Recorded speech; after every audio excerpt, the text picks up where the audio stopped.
पांच देशों की ऐतिहासिक यात्रा के अगले चरण पे प्रधानमंत्री जी नीदरलैंड के बाद स्वीडन पहुंचे। स्वीडन भी यूरोप का देश है और एक नार्डिक कंट्री के तौर पे भी है। अब नार्डिक कंट्री क्या होती हैं, इन सब पे हमारी अलग से बात होगी। अलग से हम एक डिटेल वीडियो बनाएंगे जिसपे हम सारे नार्डिक देशों के बारे में चर्चा करेंगे, स्कैंडिनेवियाई देशों के बारे में चर्चा करेंगे। उसके लिए अलग से वर्ल्ड ज्योग्राफी के अंतर्गत आप पढ़ेंगे। आज की सेशन में मैं इस पूरी यात्रा के बारे में आप सभी से बात करूंगा और इस यात्रा में क्या अहम समझौते हुए, इस पे हमारी डिटेल में बात होगी। आपको बस आराम से जो भी चीज़ें बताऊं नोट्स बनाते हुए चलना है, देखते हुए चलना है, समझते हुए चलना है, ठीक है।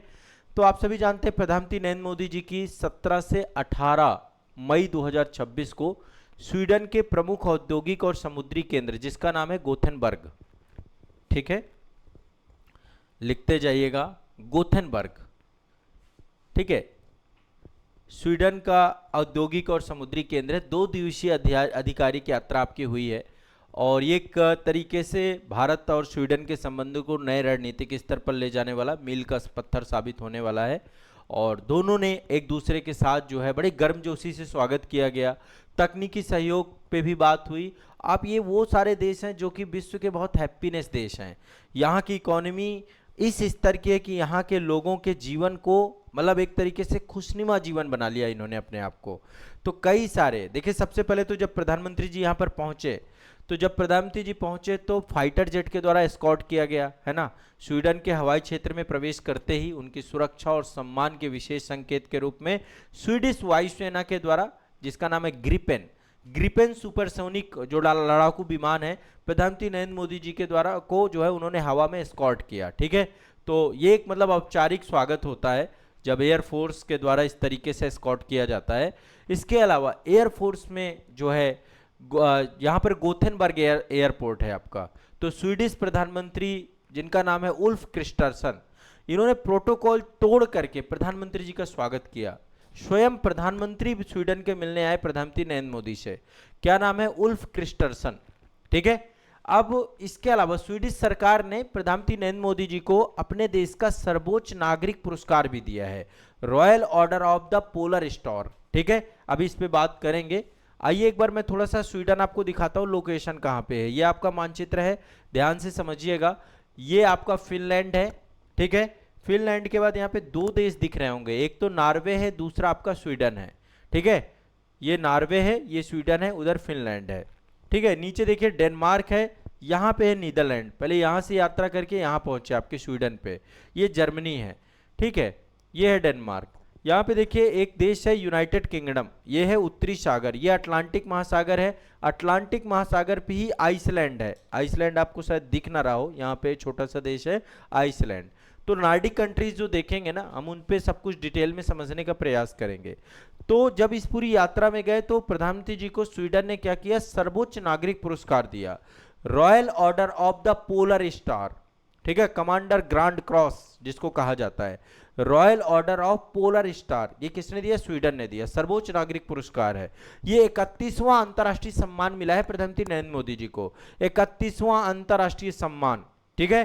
31 देशों ने सर्वोच्च नागरिक पुरस्कार दे चुके हैं प्रधानमंत्री जी को, ठीक है। इसके अलावा दोनों देशों के बीच में स्ट्रेटेजिक पार्टनरशिप हुई, रणनीतिक साझेदारी हुई। प्रधानमंत्री नरेंद्र मोदी जी स्वीडिश समकक्ष जो है इनके, जिनका नाम है उल्फ क्रिस्टरसन, उनके बीच में प्रतिनिधिमंडल की वार्तालाप हुआ इनका, ठीक है। ये हैं उल्फ क्रिस्टरसन, स्वीडन के प्रधानमंत्री। प्रतिनिधिमंडल जो यहाँ से डेलीगेशन गया था उनके द्वारा बातचीत हुई। तो सबसे पहले द्विपक्षीय संबंधों को अपग्रेड किया दोनों ने। अब दोनों देश अपने पारंपरिक संबंधों की जगह पे अब स्ट्रेटेजिक पार्टनरशिप पे आ चुके हैं, यानी कि अब रणनीतिक साझेदारी हो चुकी है दोनों देशों के बीच में, ठीक है। और इसको और उन्नत करने की घोषणा हमने किया है।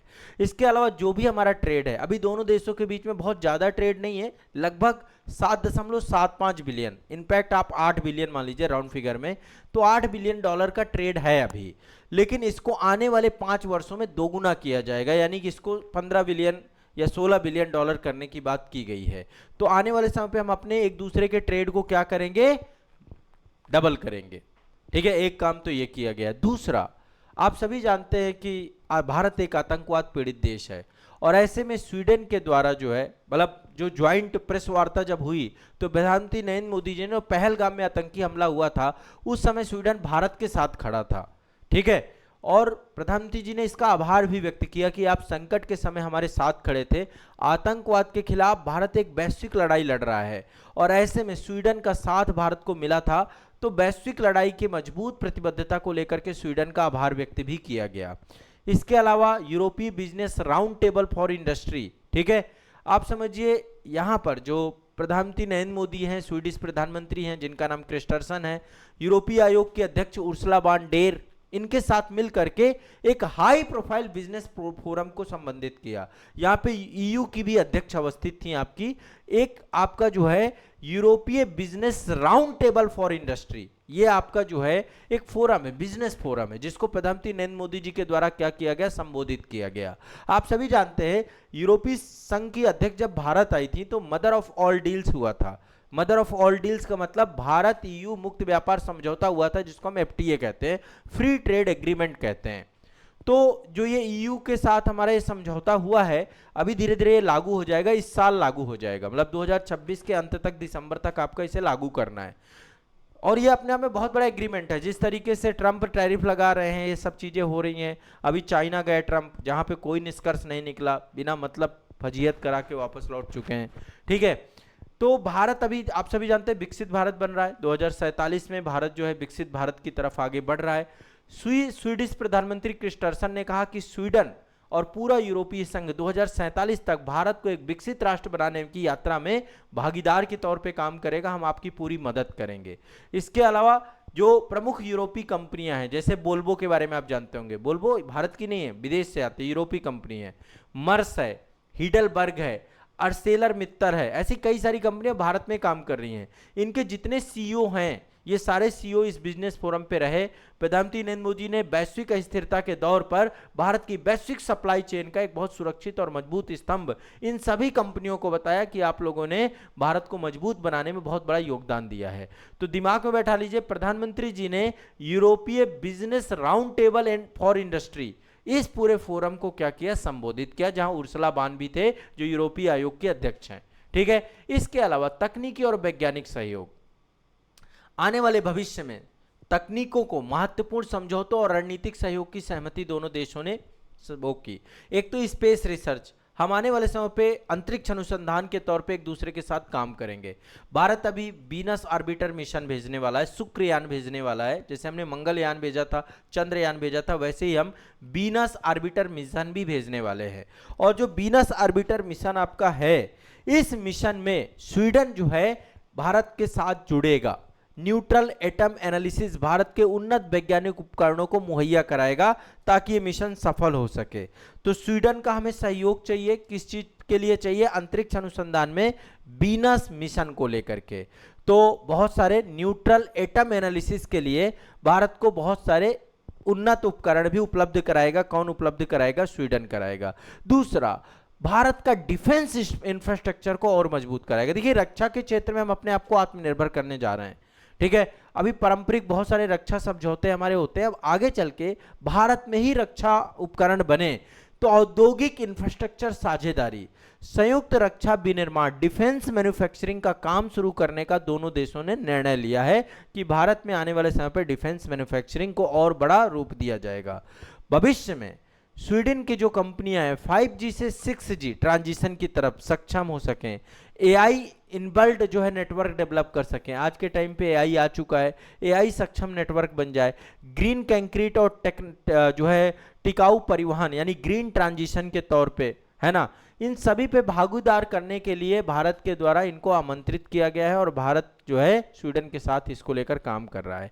इसके अलावा प्रधानमंत्री जब गोथेनबर्ग पहुंचे तो गोथेनबर्ग पे सड़कों में बड़ी संख्या में भारतीय प्रवासी जो यहाँ रहता है स्वीडन में, उन सभी ने प्रधानमंत्री नरेंद्र मोदी का स्वागत किया। प्रधानमंत्री नरेंद्र मोदी जी भारतीय समुदाय से मिले, सभी से मुलाकात की उन्होंने बंगाली संस्कृति और भारतीय संस्कृति विरासत को वैश्विक स्तर तक बनाए रखने के लिए प्रवासियों की सराहना की। बंगाल के बहुत सारे लोग वहां रहते हैं, तो उसकी भी सराहना की। और इंडिया के विभिन्न क्षेत्रों के लोग जो है नॉर्वे, स्वीडन, इन सब कंट्री पे रहते हैं। तो भारत के लिए कूटनीतिक रूप से बेहद सफल यात्रा थी। यूरोप के साथ भारत के गहरे होते व्यापारिक संबंध, रक्षा संबंध, तकनीकी संबंध, इन सबको ये प्रदर्शित करता है। स्वीडन के बाद प्रधानमंत्री नरेंद्र मोदी जी ने 5 देशों की यात्रा में नॉर्वे और इटली, आगे की यात्रा भी नॉर्वे की यात्रा है, स्वीडन की यात्रा यहां पर आपकी कंप्लीट होती है। ठीक है, अब यहां पर 2-3 चीजें आपको और मैं थोड़ा सा स्पष्ट कर देता हूं। देखिए, स्वीडन की जो सीमाएं लगती हैं, थोड़ा सा मैप में आ जाते हैं, ये काफी सारी बातें हो गई। स्वीडन की जो सीमाएं लगती हैं, थोड़ा सा ज्योग्राफिकल व्यू पॉइंट से देखते हैं। 2 देशों के साथ सीमा साझा करता है स्वीडन, 2 देशों के साथ सीमा साझा करता है स्वीडन। 2 देश कौन से हैं? यहाँ पे देखिए एक बाल्टिक सागर है आपका, यहाँ पे क्या है बाल्टिक सागर, और यहाँ पे देखिए उत्तरी सागर है। यहाँ पे बाल्टिक कंट्रीज हैं, इस्टोनिया, लाटविया, लिथुआनिया, ये सब चीजें मैं पढ़ा चुका हूँ आप लोग को, वर्ल्ड ज्योग्राफी में खूब मैपिंग कराई है। हर तरीके के आप देखिएगा वर्ल्ड ज्योग्राफी की क्लासेस में सब कुछ है आपका। तो स्वीडन जो है 2 देशों के साथ सीमा साझा करता है। पहला तो नॉर्वे है, ये देखिए ये देश है नॉर्वे। अभी प्रधानमंत्री जी अगली यात्रा में यहीं जा रहे हैं, नॉर्वे में जा रहे हैं, यहाँ पर नॉर्डिक शिखर सम्मेलन होना है आपका। स्वीडन के पश्चिम में अवस्थित है और स्वीडन के उत्तर में भी पूरा यहाँ तक नॉर्वे ही है, ये पूरी बॉर्डर नॉर्वे की लग रही है। ठीक है, सबसे लंबी भूमि सीमा इसी की लगती है। इसके अलावा एक देश है आपका फिनलैंड, आप यहाँ पे देखिए फिनलैंड के साथ सीमा साझा करता है, फिनलैंड के साथ। वो समुद्री सीमा यहाँ पर है डेनमार्क के साथ, डेनमार्क के साथ आप देखेंगे समुद्री सीमा, यहाँ पे बाल्टिक स्टेट है, बाल्टिक जो है जल संधि भी है। तो ये आपको दिमाग में बैठा के चलना है, थोड़ा सा जनरली आपको ज्योग्राफी देख के चलना है। तो इस पूरी यात्रा के क्रक्स को मैंने बताया, भारतीय प्रवासियों से मुलाकात की गई, अंतरिक्ष अनुसंधान में जो है शुक्र मिशन जो आपका जाएगा वहां पर जो है वहां से न्यूट्रल एटम एनालिसिस को लेकर के हम समझौता कर रहे हैं। इसके अलावा डिफेंस इंफ्रास्ट्रक्चर बनाएंगे, भारत को रक्षा विनिर्माण बनाना है, डिफेंस मैन्युफैक्चरिंग दोनों देश मिलकर के करेंगे, और आने वाले भविष्य की जितनी तकनीकियां हैं उसमें स्वीडिश कंपनियां भारत पे काम करेंगी। इसके अलावा जैसा कि मैंने बताया पूरे के पूरे एक जो है बिजनेस फोरम को, जिसमें ट्रेड वगैरह को लेकर बात हुई, यूरोपीय business round table for industry को जो है प्रधानमंत्री जी के द्वारा सम्मानित किया गया। उर्सुला बान थी इसमें, जिन्होंने मदर ऑफ ऑल डील्स के बारे में चर्चा की। ठीक है, 2026 के लास्ट तक हम उसे लागू करेंगे, व्यापार को दुगुना करेंगे। अभी हमारा व्यापार जो उतना ट्रेड कितना है, लगभग $8 बिलियन, इसको $16 बिलियन पे ले जाएंगे। इसके बाद आतंकवाद पे कड़ा रुख, दोनों देशों ने जो है हमेशा आतंकवाद पे वैश्विक लड़ाई में साथ में खड़े हैं। द्विपक्षीय संबंधों को अब हमने रणनीतिक साझेदारी में अपग्रेड कर लिया है। इसके अलावा सबसे इंपॉर्टेंट चीज, प्रधानमंत्री जी को सर्वोच्च राष्ट्रीय पुरस्कार से सम्मानित किया स्वीडन ने, जिसका नाम है royal order of the polar star, commander grand cross, ये आपको जो है दिया गया है, ये भी आपको दिमाग में बैठा के रखना है। उर्सुला बान आप सभी जानते हैं, यहां पे प्रधानमंत्री कौन है? Ulf Kristersson, Ulf Kristersson. ठीक है, क्लियर है, स्पष्ट है। ये रही भारत और स्वीडन की औपचारिक यात्रा और महत्वपूर्ण बातें। चलिए